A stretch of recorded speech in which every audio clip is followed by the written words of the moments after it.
I have some serious issues with this batch. And if I'm really honest, going through the batch, I don't want to do a big review, but just I'm going to go through that. Um, Cosmos, I feel like is an average bot. He's alright. He's nothing special. I feel like Lightspeed is half decent. Some people tell me he's very good. I'm personally not the biggest fan. He's alright. But people tell me it's really, really good. So, okay, I'll give the apes that one. Done a good job with Lightspeed. Metal Hawk, again, people tell me he's very, very good. I haven't really used him. I don't have the 5-star version. So, we'll give him that one. Obviously, Tasmanian Kid, I feel like, is a bit of a failure. He was a failure when he came out. He wasn't balanced after that. And it's pretty quite poor. And then we come to Chromie, which is actually a travesty. Chromie went from being a very good bot when she came out. People learning to cope with her. People learning how to counter her. I understand the need to take away a stun gun, so it wasn't a permanent stun.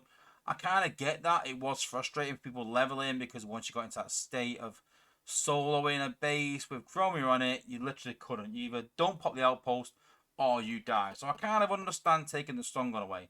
But they absolutely destroyed her when they did that. And it didn't improve the shock tower, made the shock tower worse. And so I understand people getting frustrated with it, but they went completely the other way and sort of killed her. And so when we look at this batch, for the bots anyway, there's nothing that stands out. And we can talk about the cons and say, yeah, but there's so much of people for the cons because they're all combiner bots.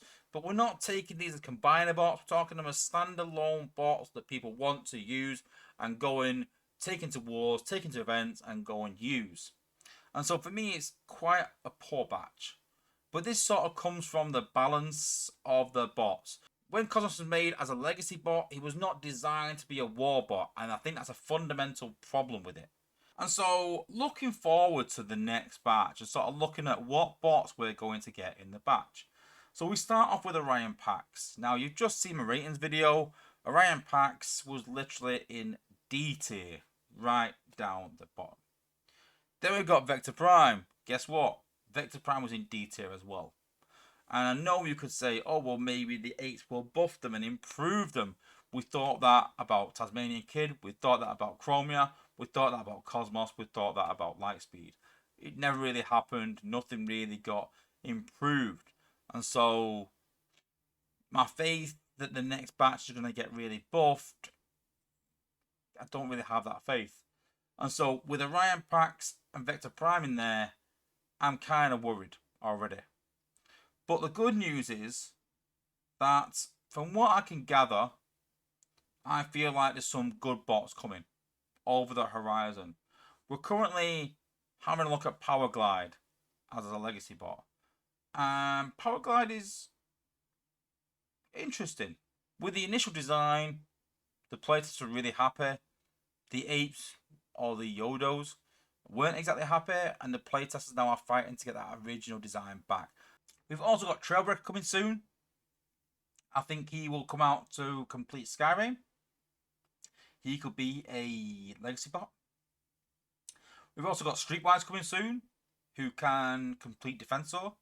And we spoke earlier about how some small changes would make him really, really good. And then we've got Ultra Magnus on the horizon as well, who's being looked at as being improved for the legacy. So I feel like a lot of this batch is depending on the next 1 or 2 legacy bots. That would determine whether it's a good batch or not.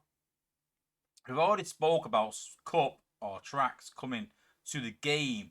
Whether it's going to make the next 5-star batch or the one after that is a big question. But I feel like there's some good bots on the horizon. And I feel like if we can actually make some good endurance bots for the next 6 to 9 months, and some good legacy bots for the next 6 to 9 months, we could have a really good 5-star batch this time round. But we also need to look at Orion Pax and Vector Prime, who are in that batch, and it comes from that sort of period where they made some quite awful content, if I'm perfectly honest. So, look forward to the next batch. What do you guys think? Are you confident the apes can pull out the bag? If we had Power Glide, Streetwise, Orion Pax, and Vector Prime in that batch, Trailbreaker maybe, If you had them bots, would you pull for it? Would you chance it with the 2 awful bots being them, some maybe really good ones? Are you confident the Apes can pull out the bag and make some really good legacy bots for this batch? Let me know in the comments. Let me know what you guys think of this next batch if it comes out.